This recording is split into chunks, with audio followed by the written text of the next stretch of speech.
We are delighted to be working with the Korea Institute for International Economic Policy and to have two distinguished guests from the Peterson Institute for International Economics to join us today to talk about the future of global value chains. To start off, I'd like to turn things over to KIEP President Kathleen Stevens. Ambassador Stevens?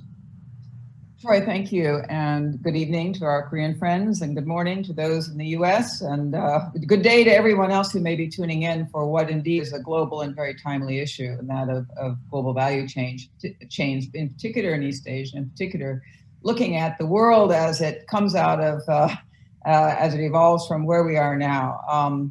One of the advantages of this difficult period we're in, there are not too many, is that we are able to bring together top experts from across the world to talk about these issues. And I am so pleased that KEI is working together with our partner in Korea, KIEP, the Korea Institute for International Economic Policy, and the Peterson Institute for International Economics right here in Washington, D.C. on these topics.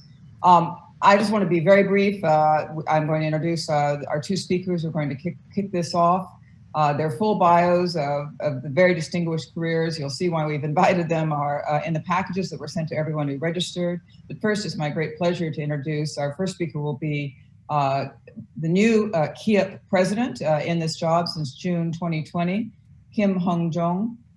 He is a longtime KIEP scholar and expert with deep experience, not only in academia and in scholarship, but also in government positions, where over the years I watched the key role he played on issues from Korea-US Free Trade Agreement to the G20 and the crisis to APEC. And of course, he is known also for his deep expertise in Europe. And I understand that he's the president-elect of the European Studies Association of Korea for 2021, in addition to the new responsibilities taken on at KIEP. After that, we will hear from our great friend, Marcus Noland, who is the Executive Vice President and Director of Studies at the Peterson Institute. Marcus, of course, has deep global experience, but we at KEI, and I personally know him best as a unique scholar in the breadth and depth and quality of his engagement on topics related to North Korea, to its economy, to reunification, to a whole range of issues, which has really contributed, and again, I don't use the word unique very often, but in a very valuable and unique way to understanding not only, again, in the academy, but in policy circles on issues related to North Korea. So Dr. Kim, President Kim, I'll turn to you first and then to Marcus, and then we're looking forward to a very full discussion with a good audience.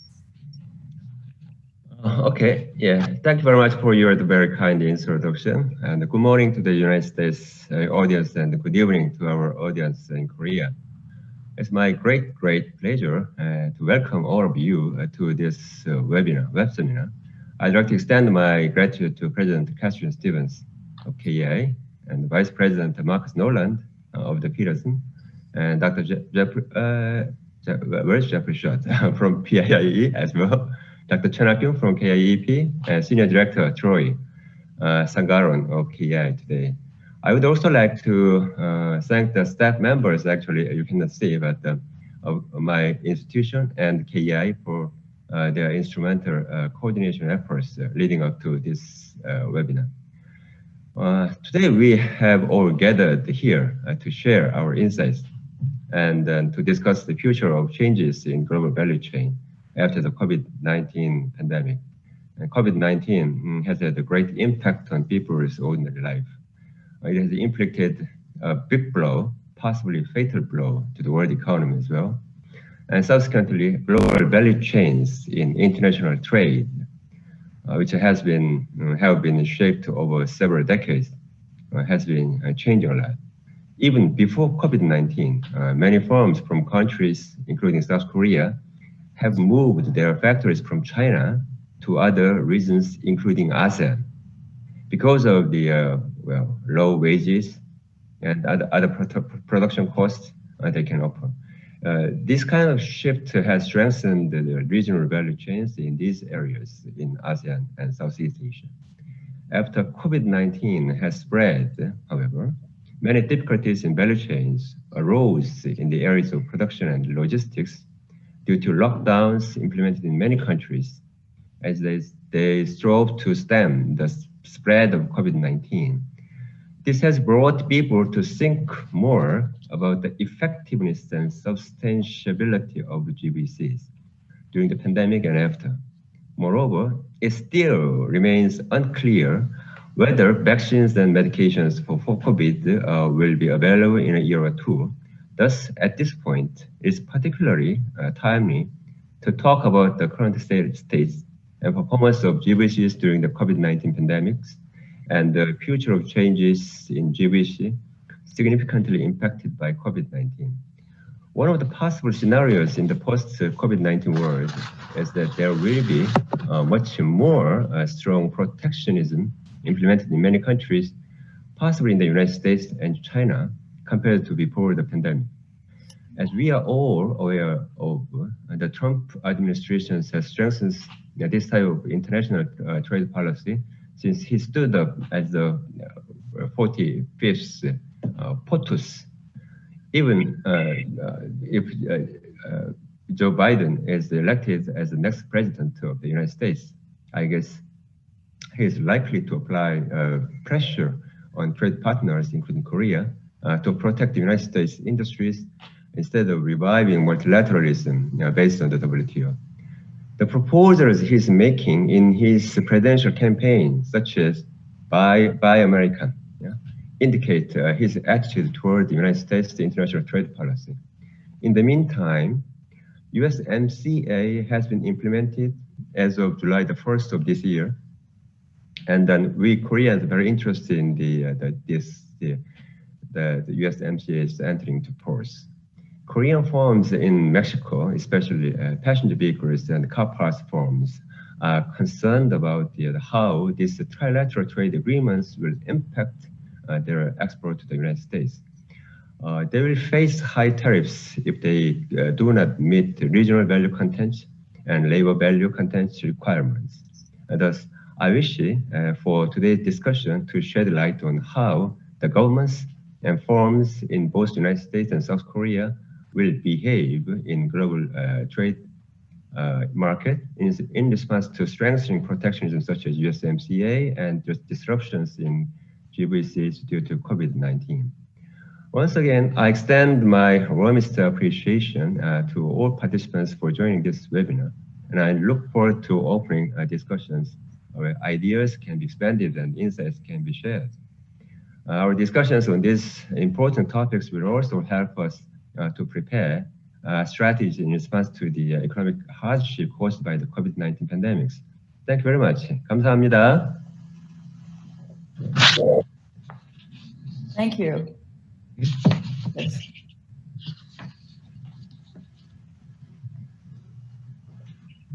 Marcus, please, the floor is yours.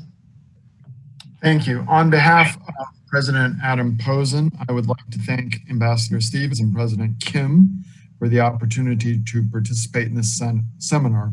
And personally, I would like to thank Ambassador Stevens for her very kind words at the outset.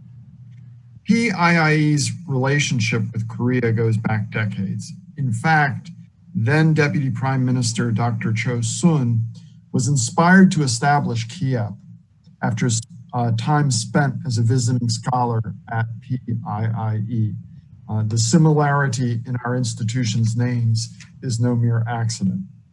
Later, at the urging of then Minister of Trade and Industry Han Duck-soo, one of today's participants, Jeff Schott, co-authored with former KIEP scholar Che In-bam a blueprint for what eventually became the Korea-US Free Trade Agreement. So our institution's common historical roots run deep. But today we face new and significant challenges.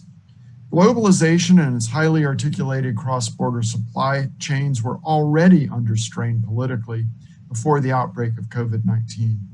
The pandemic has created both logistical challenges for producers and political demands for the reshoring of production.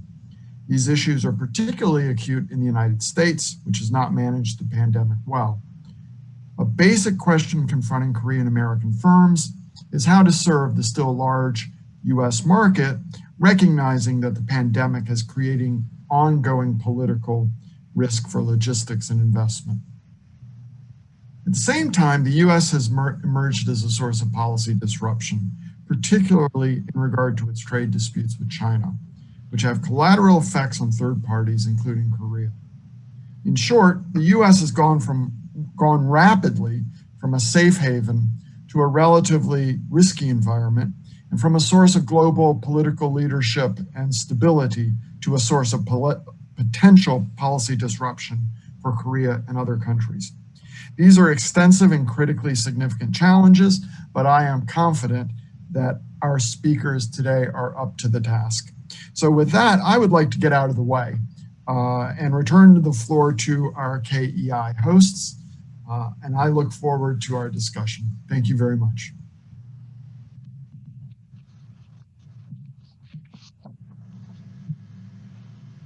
Well, thank you, Dr. Nolan, and thank you, Ambassador Stevens and President Kim, for those opening remarks and helping to set the stage for what I think is going to be a very good discussion this morning.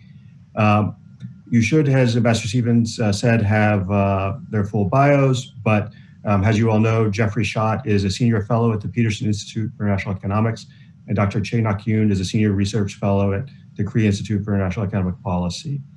And to sort of start things off, as we've already seen, there are already questions about global value chains prior to COVID-19 from the US-China trade war, from other trends within the international trading system. But those questions have only grown as the pandemic has spread. Since the pandemic hit, we've seen significant declines in GDP and trade. In the second quarter, South Korea's GDP dropped by 3.3%.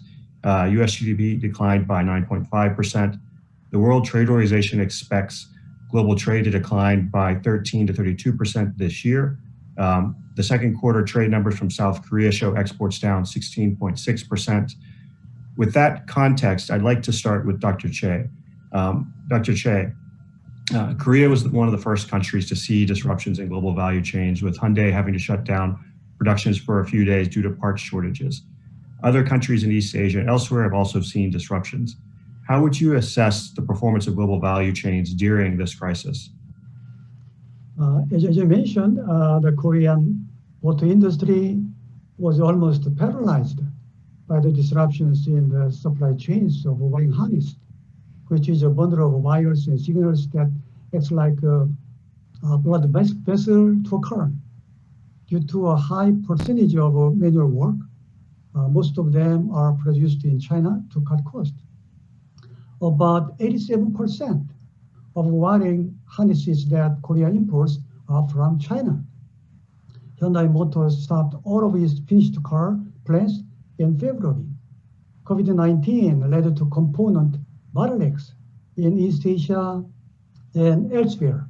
For example, Japan's Nintendo Corporation suspended domestic shipments of Nintendo Switch video games console due to a production delay in China and Vietnam. iPhone manufacturers like Foxconn and Wistron suspended all productions at their Indian plants to comply with their nationwide lockdown. Many countries restricted movements of goods as well as natural persons to prevent the spread of COVID-19. As a result of such measures, global supply chains based on seamless connectivity ended up being almost frozen, because the whole system of supply chains can be disrupted when even one single part or component is lacking. It's not surprising that global supply chains have a tendency to magnify risks from exposure to economic crisis and natural disasters in terms of frequency and magnitude. Any unnecessary dwell time in a segment of GVCs creates a substantial impact on whole production processes, because intermediate goods used to cross borders many times until a final good is assembled. Differently from previous disasters, however, COVID-19 is not specific to a country or an industry, but a pandemic that affects the global connectivity of goods and services. Furthermore, the so-called bullwhip effect aggravates the negative impacts from the demand shock, where an initial demand shock tends to be magnified as one moves upstream. Currently, the global supply chains do not successfully deliver the promised products depending on a just-in-time system. Thank you. Thank you, Dr. Chen. So, Jeff, sort of building on some of this, we had seen in recent years trends towards de-globalization. Growth in international trade has been slowing since the Great Recession, and global FDI had fallen by 31% in 2019 from its 2007 peak. Do you think COVID-19 is merely going to accelerate these trends, or do you think there will be a fundamental, or you see a fundamental rethinking of how global value chains work? Well, I think companies have been continually reassess their supply chains. And this is one of the reasons why you saw a slowing down of the growth of trade, as you mentioned, since the Great Recession more than a decade ago. We no longer have the luxury of trade growing twice as fast as GDP as we had for a long period of time in the late 20th century. And we have had a slowdown in the inflows of foreign direct investment around the world from peaks that were reached about 5 years ago. So part of this is for structural reasons. Part of it is due to the growth and the importance of China in international trade and investment, more production for domestic demand in China, less devoted for export. So there's been a rejiggering of trade and investment in that area. But we will see and continue to see changes because of the pandemic and because of the U.S.-China trade war. As Marcus Nolan mentioned in his introduction, there is increased uncertainty in world trade. You don't have the anchor of the reliability of the push for continuing market opening that you had in the first half century of the post-war period. We now have a period where countries are looking to guard domestic production, try to reshore investment, and that nationalism or protectionism is going to be a continuing factor in international commercial relations for some time to come.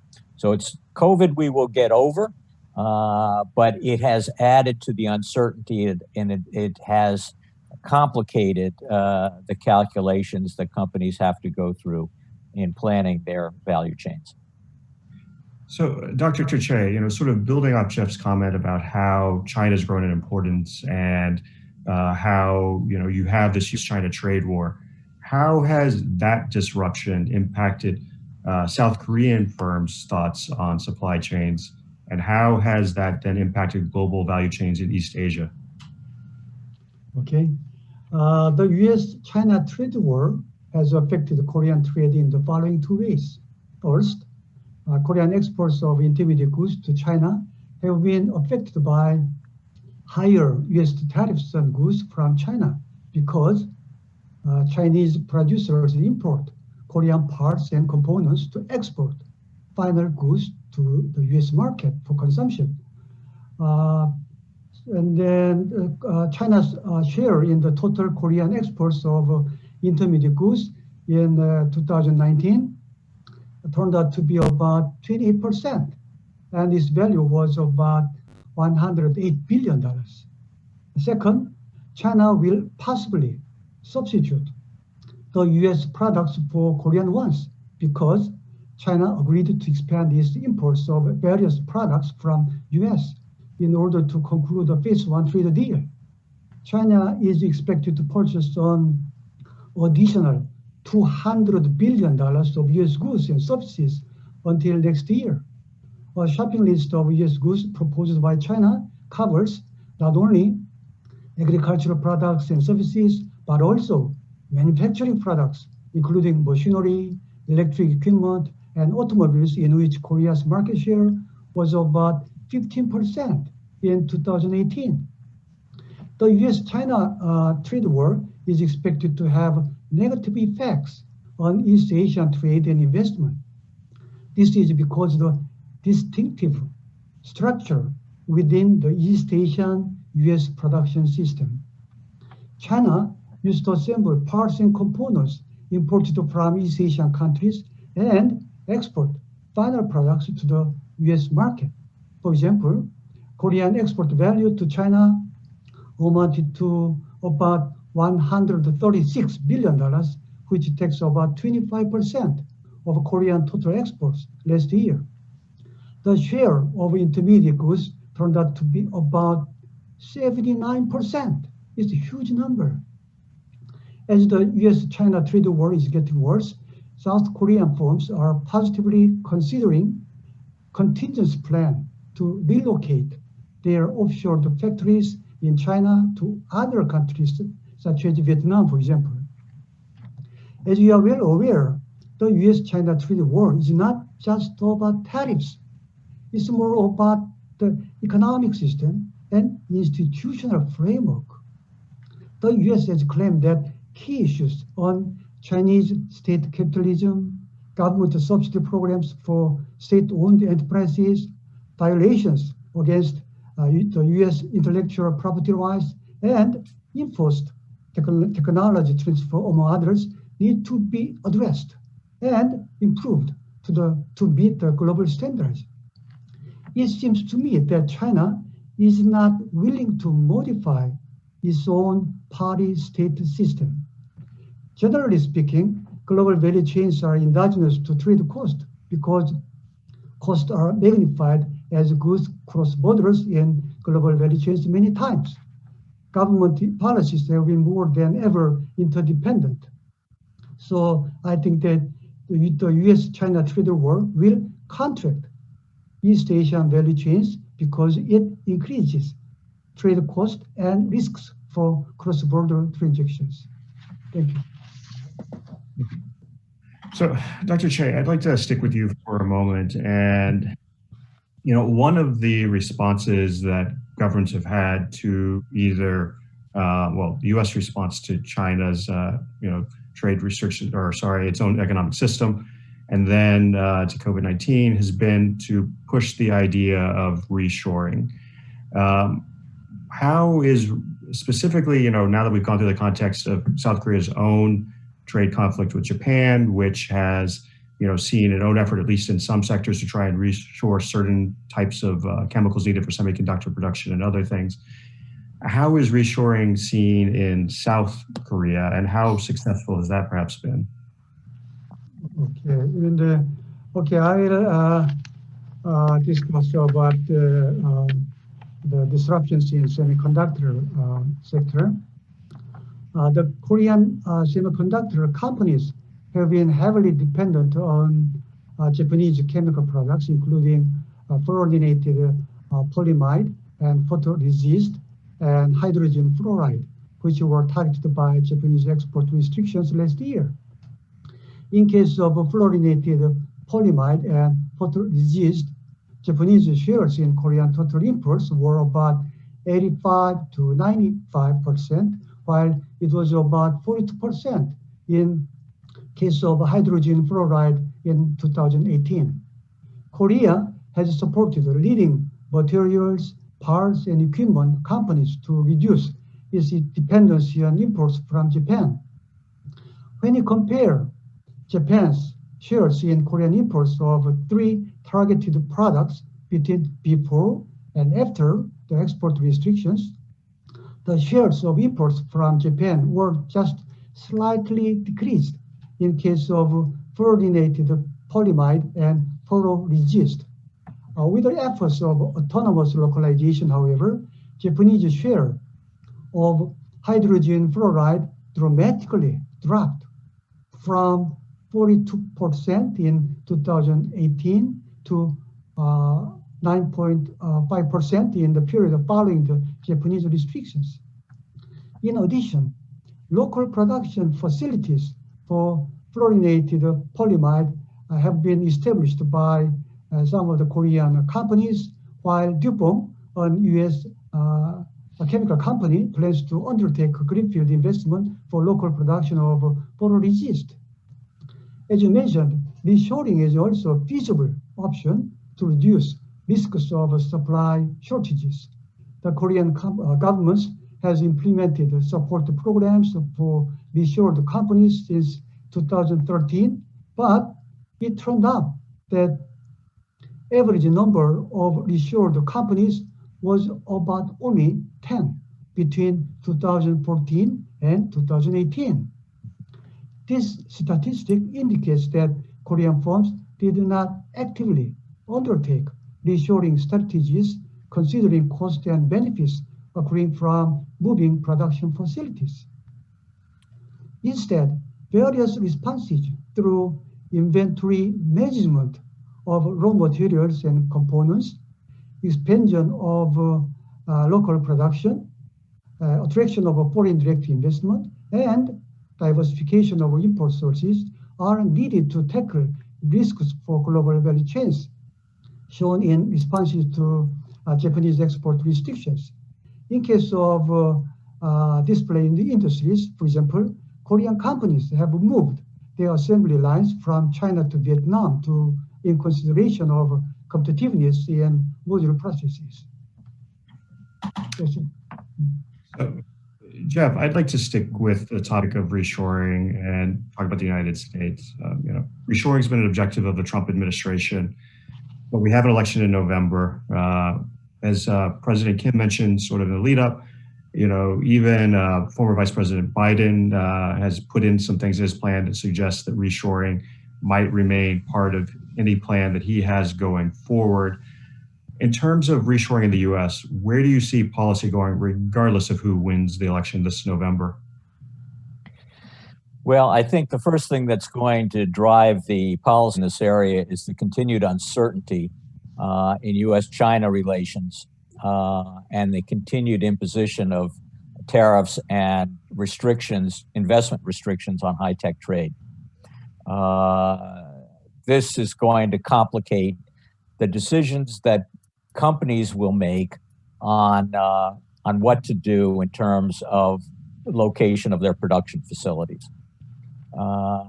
The companies make the decision unless they are coerced to do so by government mandate. And there, the President of the United States has authorities under the Defense Production Act, under the International Emergency Economic Powers Act, in the case of the national emergencies, to force companies to reshore. But that is something that the Trump administration tried to do with the Defense Production Act and found out you have to actually do your homework before you can invoke these authorities, because the action can be very disruptive to domestic production and employment. So there, I think there would be a sharp difference between the Trump administration and a prospective Biden administration in terms of reshoring. Both want more investment and production in the United States.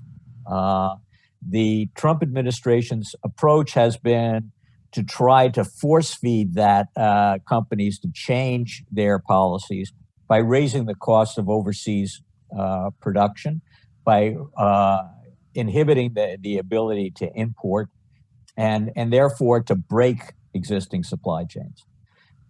If in the Biden plans, and of course these are just plans that have been put out in the course of a political campaign, but in the Biden plans, the emphasis is more on competitiveness and taking steps through government policies, through government subsidies for innovation, especially in manufacturing sector and there especially in microelectronics, to promote innovation in the United States and production of new technologies in the United States.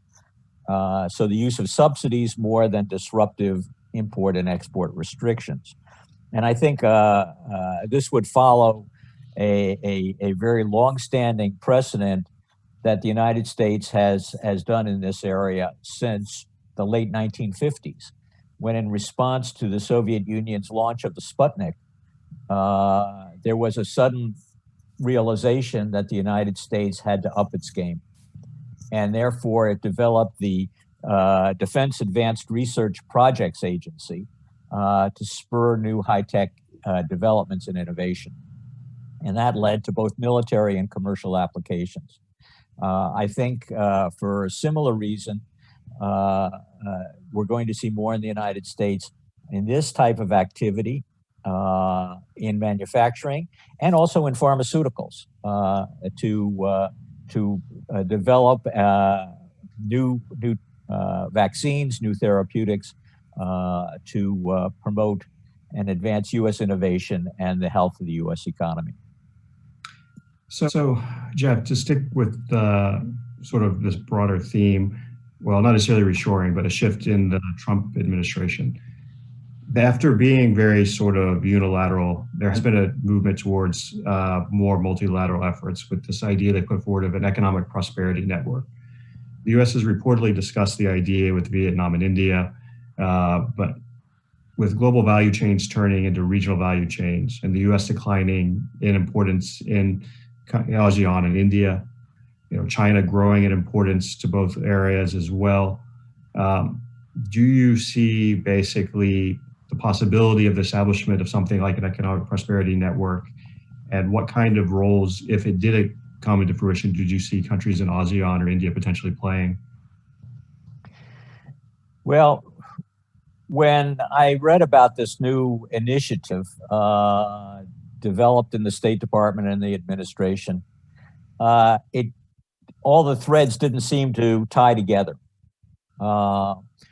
Because we've had initiatives like this before. There has been in the defense sphere, the Indo-Pacific strategy, which has had some military applications, but very little in the economic front.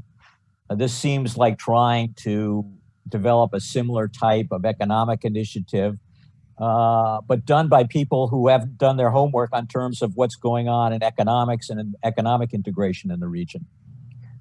It's a pretty harsh criticism of the Trump administration and the State Department. But a system like this doesn't take into account that the Regional Comprehensive Economic Partnership has already been signed, and that China is part of it, and so is Korea and Japan. And India is not part of it. And one of the reasons why this agreement has value is it has regional content rules, which will encourage the continuation of the investment in supply chains among the 15 countries. So in this sense, Korea may not be investing more in China for a variety of reasons, but it may be investing more in Vietnam, as Dr. J has said, because it will have the benefits of access to China and the other RCEP economies.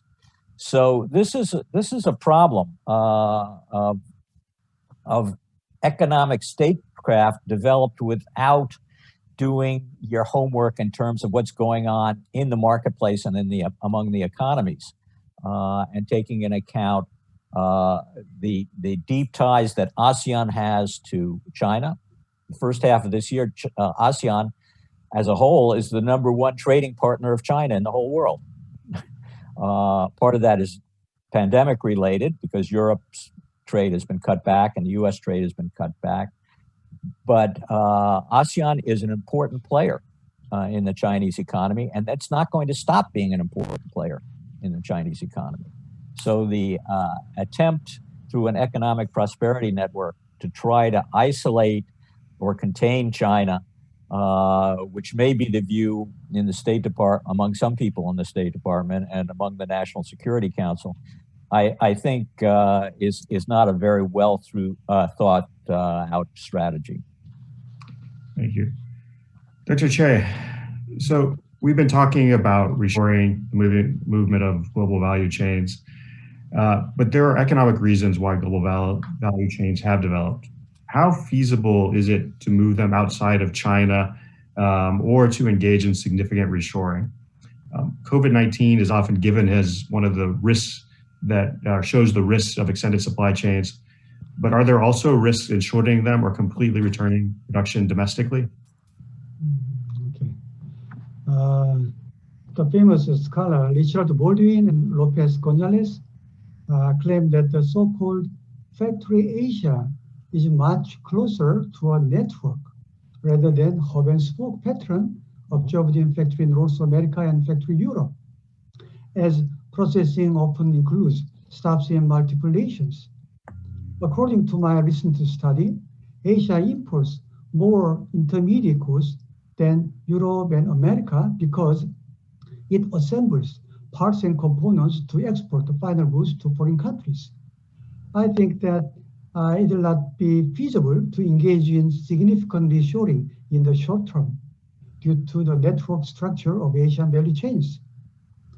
The future of global value chains, however, will be different from the pre-COVID-19 era in the long term. There have been considerable debates on how to maintain a resilient and autonomous global value chains. Generally speaking, the future of global value chains is determined by various factors, including production cost, trade cost, technological innovation, global geographic distribution of demand, and preparedness to meet supply chain risks.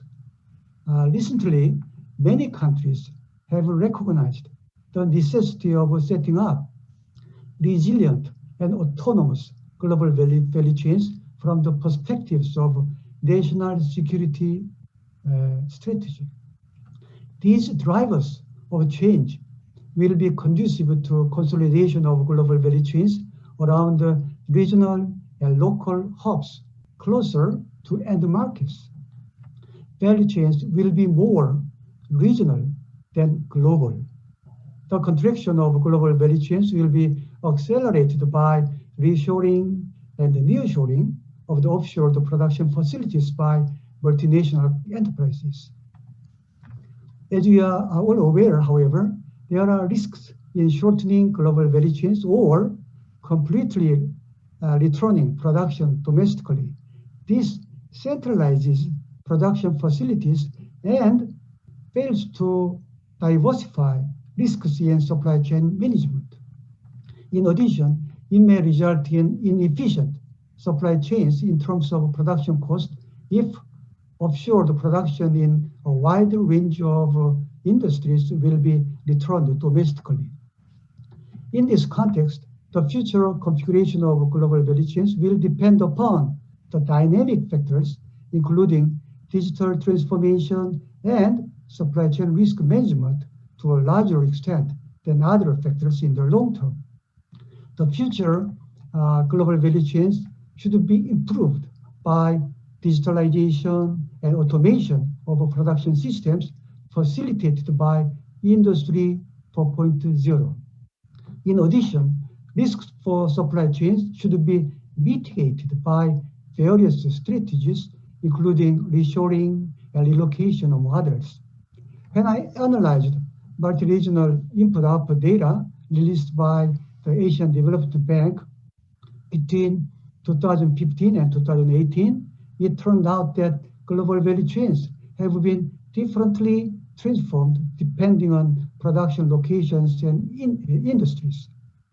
This result indicates that global firms need to take differentiated approaches depending on production locations and industrial sectors to optimize their production efficiency and mitigate risks in supply chains.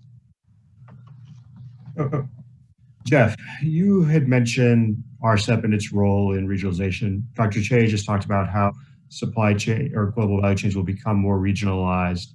So I'd like to talk to you a little bit more specifically about one aspect of this, which is the Korea, Japan, China FTA negotiations.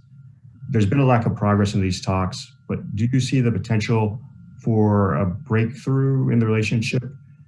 Specifically, if we can see improvement in relations between Korea and Japan. And also, what do you think the impact, if we did get a CJK FTA, would be on value chains in Northeast Asia? Well, first of all, Troy, recall that there has been a trilateral CJK investment agreement that has been in force since 2014. So that already, to some extent, facilitates the development of Northeast Asian supply chain. The CJK trade negotiations have been bogged down to the extent that there have been tensions and bilateral frictions between Korea and China, and retaliation by China against Korea, and frictions between Korea and Japan in recent years. But at the same time, all three countries did participate in RCEP. And the RCEP is going to be a more shallow or lower level free trade agreement between the three countries in any event. The CJK negotiations just among the three seeks to build, at least from the Korean and Japanese perspective, a much higher quality free trade agreement than RCEP is. But RCEP will be an expansion in some areas of what is already exists today. So you have to look at it in that light. You have a CJK in the context of the RCEP agreement. Unlikely, probably in the near term, to have forward movement in the trilateral negotiations on a higher quality agreement because of frictions with China, concerns about the U.S. reaction to dealing more with China, though that doesn't come up in the RCEP context, and the ongoing Korea-Japan disputes, which I think are hurting both countries. The last time I was in Seoul last September, I gave some public speeches about concerns about this, but the politics have trumped the economics in this area. And I think this is going to have to be revisited when both Korean officials and other officials in Asia look at the consequences of the U.S.-China trade war and the disruptions caused by the pandemic. So for our audience watching at home, I have a few more questions, but we do want to also try to get some questions in from you. If you have a question for our panel, please feel free to use the Q&A function built into Zoom, and we will try in about 5 or 10 minutes to try and move into those questions as well. But with that said, Dr. Che, after the Trump administration withdrew from TPP, and to sort of stick with this regional theme, Japan and Australia also worked to keep the agreement alive, now has the comprehensive and progressive Trans-Pacific Partnership. Will there be a role for agreements such as CPTPP or RCEP in continuing to maintain or shape the rules under global value chains? Or, at least in the case of TPP, will they fade in significance without the US or Chinese involvement? Regional hubs, such as the US for America, Germany for Europe, and China for East Asia, have played a crucial, central role in global value chain trade. The three regional clusters are major designers of mega FTAs, such as USMCA, EU-Japan FTA, and RCEP. According to a recent study by World Bank, China became the core of the Asia-Pacific community by transferring a large portion of foreign value added to other countries in 2011. The relative distance between European and Asia-Pacific communities shortened, and more countries joined global value chains through some of the main hubs. In 2015, however, a recession likely occurred in the complex global value chain networks. In particular, the North American Free Trade Area, East Asia plus ASEAN, and Europe were again isolated, which indicates that complex global value chains have declined in the pre-COVID-19 era. Mega FTAs are expected to consolidate global value chains that have emerged. as new platforms for national development strategies. If the US join the CPTPP, then it will possibly strengthen its pivotal role as a regional hub in production networks. According to a study by Orifice and Rocha in 2015, agreements between developed and developing countries include a higher number of WTO plus provisions compared with North-North and South-South agreements. This result indicates that developed countries agree to FTAs with the developing countries to obtain deeper levels of commitments. In exchange, developing countries secure their access to larger markets. It also implies that a leadership by large countries such as the US and China will be crucial to a successful negotiation for trade-related rules under which global value chains effectively function. We have to note that recent trade agreements have deepened regional integration by improving trade rules already covered. For example, provisions regarding FTA industrial and agricultural goods, customs, SPS, and TVT, among others.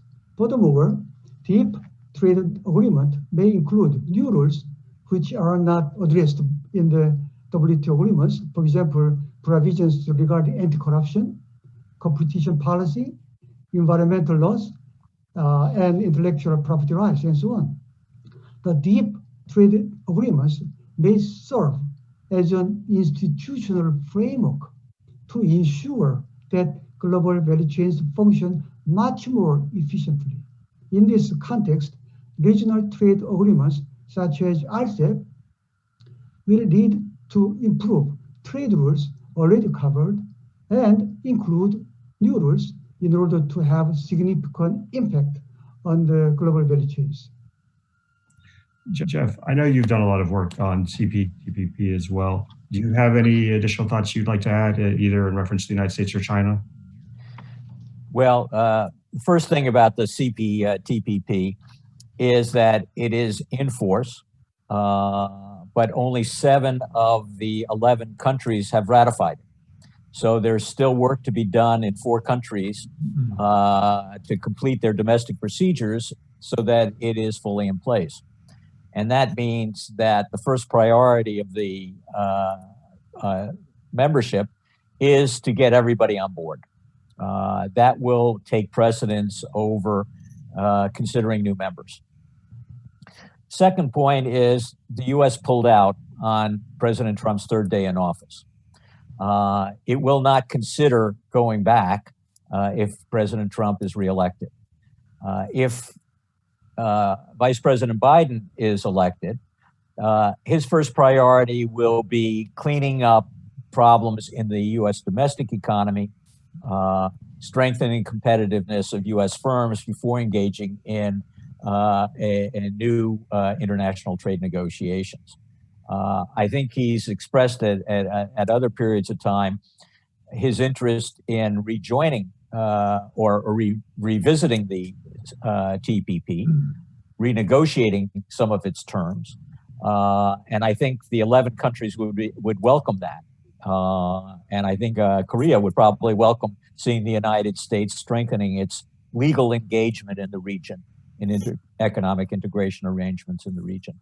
But that's not going to happen as a first priority of a new Biden administration, and it won't happen at all with President Trump if he's reelected. So the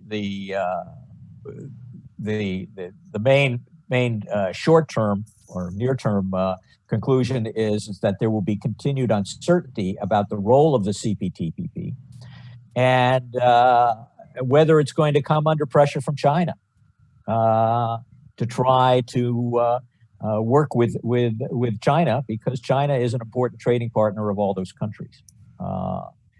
That's a scenario that is open and people don't want to talk about. But even though China cannot meet the terms of the current CPTPP, without the United States in the club, it can perhaps influence the revision of some of those terms in ways that favor Chinese practices. That's a danger for Korea. It's a danger for the United States, and one of the reasons why both countries should be rethinking its position towards membership. So, Jeff, one last question before we move to a couple questions, hopefully from the audience. After seeing the disruptions to global value chains from COVID-19 and for geopolitical reasons, what would be your policy recommendations for Korea in establishing regional value chains in Northeast Asia, and where do trends seem to be moving? Well, I think there's going to be continued uncertainty, as I just said. So the first thing is implement RCEP, deepen ties, particularly with ASEAN. Korean companies are already doing this, so support Korean companies in that regard. There is a new reshoring plan, similar to what Japan is doing, similar to what Taiwan is doing, similar to what India is doing, and similar to what the United States under Trump is considering in the semiconductor industry, which could affect the access of Korean firms to the U.S. market, and continuing problems with restrictions on high-tech trade and investment. So under those circumstances, implement RCEP, and I think start rethinking policy towards the TPP. I think it's important to recognize that both forums, the RCEP and the TPP, are regional forums. And in that sense, it is easier, though not easy in any respect, to manage bilateral problems with members in a regional forum than to do it bilaterally. And so in thinking about how to manage Korea-China, Korea-Japan frictions, I think I would look forward to insights from analysis from KIEP on what could be done, or whether there are a variety of broader solutions that might be available by deepening regional associations. Thank you, Jeff. So want to move to audience questions now. And Dr. Che, I have one from David Gossick, which sort of, I think, ties into Jeff's recommendations to an extent, which is what are Korea's current views on becoming a member of the CPTPP? Actually, it's my personal opinion that the Korean government is positively thinking about the possibility that we can manage to join CPTPP. But as far as I know, there is some preconditions for joining the CPTPP, which was stipulated about a couple of years ago. So, and then secondly, Korea already has finalized bilateral FTAs with most of the CPP member countries, except Japan. But as you know, we have some comparative disadvantage in the sectors, including electronics and automobiles and so on. So we need to design kind of a domestic support system before considering the membership of the CPTPP. Okay. Thank you. I also have a question from Goen Chong. In response to COVID-19, and I'll leave this open to either of you to answer, social distancing negatively affects the services sectors. Also, the service and manufacturing sectors are interconnected. What do you think of trade and services, and would you share any thoughts on it? Okay. Dr. Che. Actually, Korean retail and wholesale trade, transportation, and accommodation and restaurants among service sectors showed negative growth in the first quarter of this year. For example, the growth rate of retail and wholesale trade dropped from 1.3% in the first quarter of last year to minus 3.2% in the first quarter of this year. And the growth rate of transportation services, which already went into the negative territory at minus 0.7% in the first quarter of last year, got worse. In the first quarter of this year, it went down to minus 10.2%. It seems to be difficult to revitalize air travel industries until vaccines and/or treatments will be developed sometime in the future. Currently, many countries limit the number of flights to stem the spread of COVID-19 through incoming passengers. I think they may initiate consultations on how to increase the number of flights to meet the travel demand from businessmen. I'd like to discuss some positive side brought on by COVID-19. For example, the demand for so-called untapped service businesses such as e-commerce, digital finance, online education, and digital healthcare have expanded substantially since the spread of the COVID-19. Increased global demand for digital trade and fast development of digital technologies are expected to strengthen the mega trend of the digital transformation. I think that there is a positive side. Thank you. So I have a question from an anonymous attendee, and Jeff, maybe this one is something you can touch on. They asked what the prospects are for a transatlantic trade preferential deal after the presidential election. And maybe just, they don't have this in there, but to add some context, we know obviously there's been trade friction between the Trump administration and the European Union, but the EU is also pursuing its own version of Green New Deal, which might have a carbon border tax. And there's also the digital trade dispute tax. So what do you see the prospects for that and how global value chains might end up shifting transatlantic on the transatlantic side? Well, again, it depends in part on what happens in the US election. Nothing's going to happen this year, except growing friction. And because of the friction in those areas and others, it's going to be increasingly difficult to deal with a revival of a transatlantic free trade agreement, a comprehensive agreement. I think the first task will be to try to prevent things from getting worse. We have that because of the digital services tax, as you mentioned, because of massive U.S. agricultural subsidies, because of the ongoing Boeing-Airbus dispute, though the airline industry is directly or indirectly getting massive subsidies now from both sides just to keep their customers in business. That ought to be taken into account when one is considering the distortionary impact of subsidies on these industries. So I don't see a lot happening in terms of the transatlantic relationship in terms of a comprehensive deal. I can see the United States and the European Union working more closely together on plurilateral agreements, on a new access to medicines pact, on dealing with climate change and trade. Those are very important initiatives that would have high priority in a Biden administration, but also I think could be worked on, at least the medicines part, if Trump is reelected. Climate change would be off the table, but that's an issue that really drives a big wedge between the United States and Europe in terms of political support for working with each other. You go to Europe and you find that very few people want to deal with the United States for that and a number of other reasons.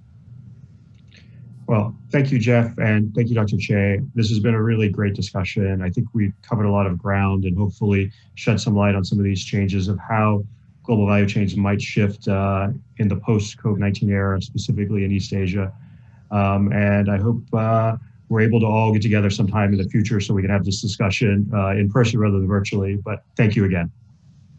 Thank you.